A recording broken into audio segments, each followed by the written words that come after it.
नमस्ते बच्चों आज हम पार्ट 2 फिजिक्स का प्रकाश का अपवर्तन टॉपिक स्टार्ट करने जा रहे हैं। तो यहाँ पर सबसे पहले हम जानेंगे कि प्रकाश का अपवर्तन होता क्या है।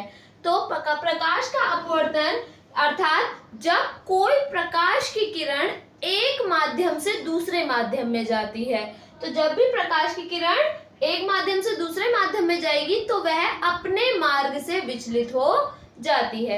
जबकि प्रकाश की अगर हम गुणों की बात करें तो प्रकाश के गुणों के आधार पर प्रकाश किरण जो है वो सदैव सीधी रेखा में गमन करती है। परंतु अपवर्तन के केस में क्या हो रहा है कि जब भी वो एक माध्यम से दूसरे माध्यम में जाएगी अर्थात माध्यम परिवर्तित करेगी तो वह अपने मार्ग से विचलित हो जाती है। इसी घटना को हम प्रकाश का अपवर्तन कहते हैं। प्रकाश के अपवर्तन का कारण हमारा क्या हो सकता है कि प्रकाश की जो चाल है वो प्रत्येक माध्यम में अलग अलग होती है। तो प्रकाश की हर एक माध्यम में चाल का अलग अलग होने के कारण वह सीधी गमन ना करके अपने मार्ग से विचलित हो जाती है। तो यहाँ पर हम सबसे पहले यहाँ पर दो केसेस बनेंगे हमारे पास, यहाँ पर केस 1 और केस 2।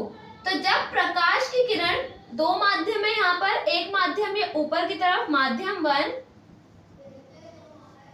और ये वाला जो नीचे की तरफ है ये हो गया मेरे पास माध्यम 2।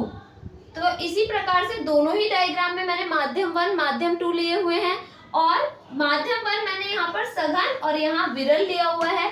तो यदि प्रकाश की किरण जब भी सघन माध्यम से विरल माध्यम में जाएगी तो पहला माध्यम मेरा सघन है और दूसरा माध्यम विरल है। सघन माध्यम हम कांच कह सकते हैं, विरल माध्यम के लिए हम वायु का यूज कर सकते हैं। तो यहाँ पर जब भी प्रकाश की किरण यानी आपतित किरण क्या होगी, सघन से विरल में जाएगी तो वो सीधी निकलनी चाहिए थी प्रकाश के गुणों के आधार पर, परंतु वे क्या होगी अभिलंब से। ये वाला मेरा अभिलंब है, जो सीधी रेखा खींची हुई है ये अभिलंब है, तो ये अभिलंब से दूर हट जाती है। तो जब भी प्रकाश की किरण सघन से विरल में जाती है तो वह अपने मार्ग से तो विचलित होगी, साथ साथ क्या होगी अभिलंब से दूर हटते हुए निकल जाएगी, यानी अपवर्तित किरण हमारे पास ये वाली आ गई। आपतित किरण और अभिलंब के मध्य बनने वाला कोण आपतन कोण होगा और अपवर्तित किरण और आपका जो अपवर्तित किरण तथा अभिलंब के मध्य बनने वाला कोण जो है वो अपवर्तन कोण कहलाता है। इसी प्रकार से इसका उल्टा हो जाएगा यदि प्रकाश की किरण विरल से सघन में आएगी, ठीक है। यानी अब हम क्या कर रहे हैं, वायु से कांच में जब भी लेकर आएंगे तो प्रकाश की किरण क्या हो जाएगी, सीधी ना निकलकर अभिलंब की ओर। तो ये मेरा अभिलंब है, तो यहाँ ये अभिलंब से क्या हो गई थी, दूर हट गई थी और यहाँ पर अभिलंब की ओर क्या हो जाएगी, झुक जाती है। तो जब भी प्रकाश की किरण विरल से सघन माध्यम में जाएगी तो वह अभिलंब की ओर झुक जाती है। इसमें भी सेम कंडीशन होगी, आपतित किरण और अभिलंब के मध्य बना हुआ कोण आपतन कोण तथा अपवर्तित किरण और अभिलंब के मध्य बना हुआ कोण अपवर्तन कोण यानी आर कहलाता है, ठीक है। सघन और विरल माध्यम के लिए हम ये समझ सकते हैं कि यदि कोई भी पदार्थ, ठीक है, यानी हम सिंपल कणों की बात करते हैं, अगर किसी भी पदार्थ में कण अगर पास पास है अर्थात वह क्या है, हमारा ज्यादा सघन है। जैसे कांच को हम सघन बता रहे हैं, कांच के सापेक्ष अगर मैं लिक्विड को देखूं यानी किसी द्रव को देखूं तो द्रव के पार्टिकल्स जो है यानी कण जो है वो कुछ दूरी पर होते हैं, यानी हमारे ठोसों से कुछ दूरी पर होते हैं तरल या द्रव के जो कण है, तो वह आपका ठोस से क्या हो जाएगा, विरल हो जाएगा ठोस के कंपैरिजन में। और वायु के जो पार्टिकल्स है यानी कण है वो बहुत दूर दूर होते हैं, अर्थात वायु जो है वो दोनों से ही ज्यादा विरल हो जाएगी, ठोस से भी और आपके द्रव से भी। तो इस तरीके से हम सघन और विरल माध्यम के बारे में भी समझ सकते हैं। इसके बाद हमारा नेक्स्ट टॉपिक है प्रकाश के अपवर्तन के नियम। तो प्रकाश के अपवर्तन के दो नियम होते हैं। पहले नियम के आधार पर आपतित किरण, अपवर्तित किरण तथा आपतन बिंदु पर अभिलंब।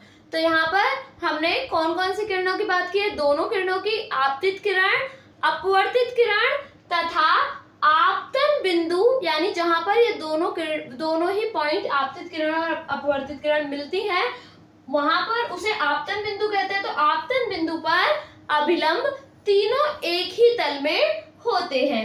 इसके आधार पर सेकंड नियम हमारा क्या होता है, किन्हीं दो माध्यम के लिए अगर हम दो माध्यम ले रहे हैं, जैसे कि हमने अभी पिछले कॉन्सेप्ट में देखा था कि हमने माध्यम 1 और माध्यम 2 लिए थे, तो किन्हीं दो माध्यमों के लिए किसी निश्चित तरंगदैर्घ्य के प्रकाश के लिए, तो अगर हम प्रकाश के तरंगदैर्घ्य को एक निश्चित तरंगदैर्घ्य का प्रकाश लें तो आपतन कोण की ज्या, तो यहाँ पर ये जो वर्ड है ज्या, इसको कहा जाता है साइन, ठीक है। तो आपतन कोण की ज्या तथा अपवर्तन कोण की ज्या का अनुपात एक नियतांक होता है। शॉर्ट में हम इसलिए सेकंड लॉ के लिए ये भी लिख सकते हैं कि द्वितीय नियम के आधार पर कि आपतित किरण की ज्या तथा आपतन कोण की ज्या तथा अपवर्तन कोण की ज्या का अनुपात नियतांक होता है, जिसको हम बेसिकली अपवर्तनांक से रिप्रेजेंट करते हैं, अपवर्तनांक से बताते हैं।